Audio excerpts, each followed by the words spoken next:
비상계엄의 밤, 국회로 달려오던 후속 부대를 멈춰 세운 현장 지휘관도 있었습니다.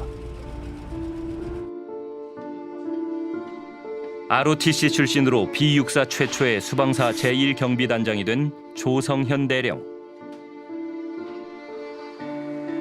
비상계엄 선포 직후 이진우 사령관은 국회로 먼저 출동했고 뒤따르던 조성현 대령이 대대장들에게 지시했습니다. 사람들이 많을 테니 차에서 내리지 말고 대기하라. 시민 안전 확보에 중점을 두고 민간인과 접촉이나 충돌을 주의하라. 총기는 다 차량에 두고 방탄헬멧과 방탄복만 착용해라. 조 대령이 국회 앞에 도착한 직후 이진우 수방사령관이 대통령의 명령을 하달했습니다. 국회 본청 내부로 진입하여 국회의원들을 외부로 끌어내라. 조성현 대령은 국회 주변 상황을 살피며 고민하다 사령관에게 연락했습니다. 단독으로 할 수 있는 작전이 아닙니다. 특전사령관님과 소통을 해보십시오. 임무 재검토 요청이 받아들여졌고 조 대령과 부하들은 국회로 진입하지 않았습니다. 검사가 조성현 대령에게 그 이유를 물었습니다. 왜 수방사령관의 국회의원을 끌어내라는 지시를 곧바로 이행하지 않았나요? 그것은 제가 법은 모르지만 하면 안 될 것 같은 생각이 분명히 들었습니다. 법을 몰랐던 대령도 거부했던 명령. 대통령이 총을 쏴서라도 국회의원을 끌어내는 임무를 수행하라고 지시했죠. 답변 드리기 제한됩니다. 대통령이 총이라는 단어를 사용한 것은 기억난다라고 진술한 것은 맞죠? 그 부분도 답변 드리기 제한됩니다. 이런 얘기들이 마치 어떤 호수 위에 떠 있는 달 그림자 같은 거를 쫓아가는. 전체적으로 재판정에서의 느낌은 불쾌함이었어요.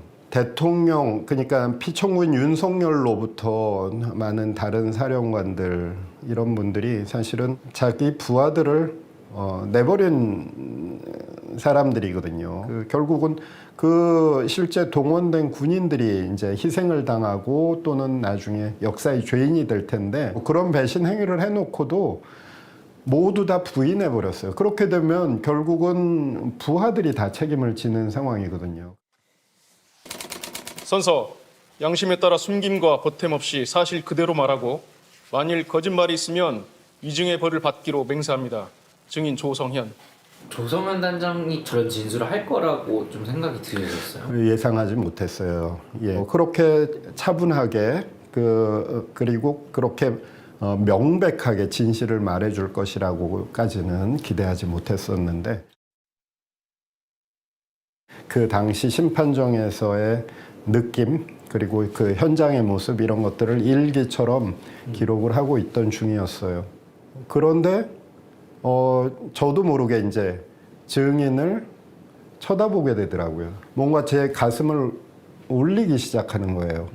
그러니까 정확하게 워딩이 본청 안으로 들어가라.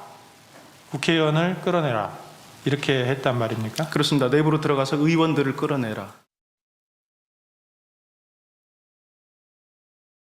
사실 재판을 하는 입장에선 중요한 연결고리가 있습니다. 그 국회에 침입한 군인들이 대통령의 명령을 받고 왔는지, 그런데 그 증언이 제대로 나오질 않고 있었어요.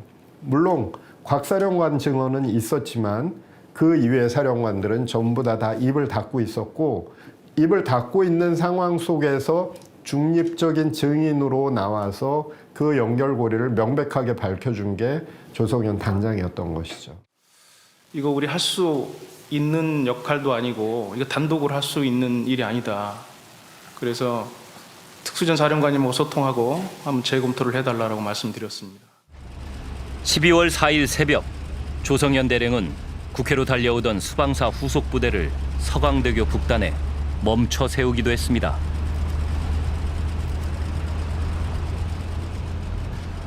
그렇게 지시한 이유는 뭔가요? 상황이 이례적이었고 그 임무가 목적이 불분명하다고 저는 생각했습니다. 일단은 후속 부대에 대해서는 오지 않는 게 좋겠다라고 판단하고 그리고 좀 더 저에게는 고민이 필요했던 시간입니다. 그래서 쳐다보고 말씀을 듣다가 제가 기억이 나는데 제가 쓰던 기록에 감사하다라는 말을 계속 쓰게 됐던 거죠. 위법한 명령에 대해서 재검토를 요청하고 시민들을 보호하기 위해서 고민하는 그런 군인이 있었기에 우리들이 이렇게 안전하게 또 이런 심판정에 과연 우리의 헌법은 어떻게 지켜야 되는가를 이렇게 고민하는 시간을 갖게 된 것 같습니다. 진심으로 감사드립니다. 조성현 단장에게 인터뷰를 요청했지만 거절했습니다. 저의 진술이나 저의 견해는 여전히 변함없습니다. 왜냐하면 그게 사실이기 때문에. 그러나 이것에 대한 전체적인 평가는 제가 하는 것은 아니라는 겁니다.